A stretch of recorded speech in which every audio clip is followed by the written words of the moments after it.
The Supreme Court's right-wing majority ruled that Donald Trump has absolute immunity from criminal prosecution for official acts taken while in office, a blockbuster decision with severe ramifications for our democracy that cannot be overstated.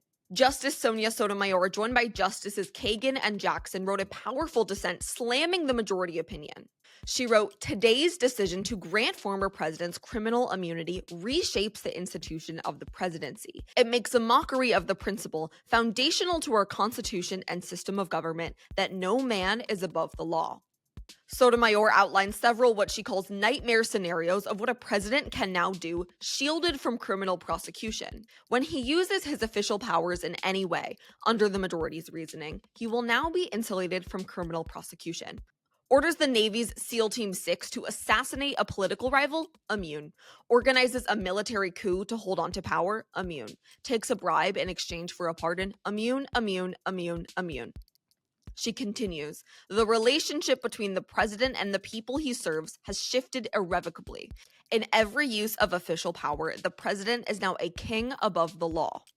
The liberal justice ends her scathing dissent on an ominous note.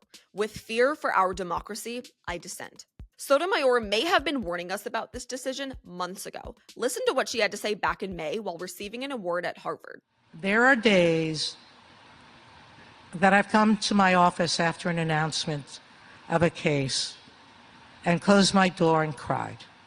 There have been those days, and there are likely to be more." This Supreme Court decision stems from the federal indictment against President Donald Trump and others for their actions to overturn the 2020 election. With this ruling now, the question stands to be asked, will Trump ever face accountability for January 6th?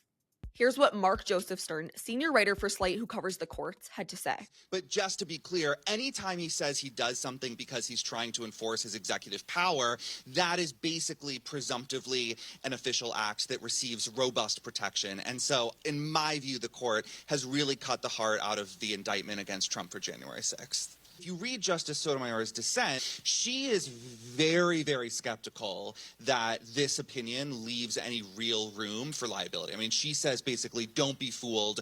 The majority has crowned the president a king. Let's also not forget that the two arguably most conservative justices on the court, Thomas and Alo, did not recuse themselves from this case despite public pressure to do so. Justice Thomas's wife, Ginny, allegedly pressured White House staff to overturn the election and sent emails to state legislators asking them to vote for fake sets of Trump electors. And Justice Alito has flown flags known to show support for the Stop the Steal movement on multiple of his properties, but claimed that those were his wife's flags and therefore he should not have to recuse from the case. These justices, who are supposed to be impartial, essentially just ruled that Donald Trump can be a king. Thanks for watching Democracy Docket. If you want to stay up to date on the latest voting and election news in the courts, make sure to subscribe to our newsletters and consider becoming a member to support our work. You can click the link on the screen or in the description of this video.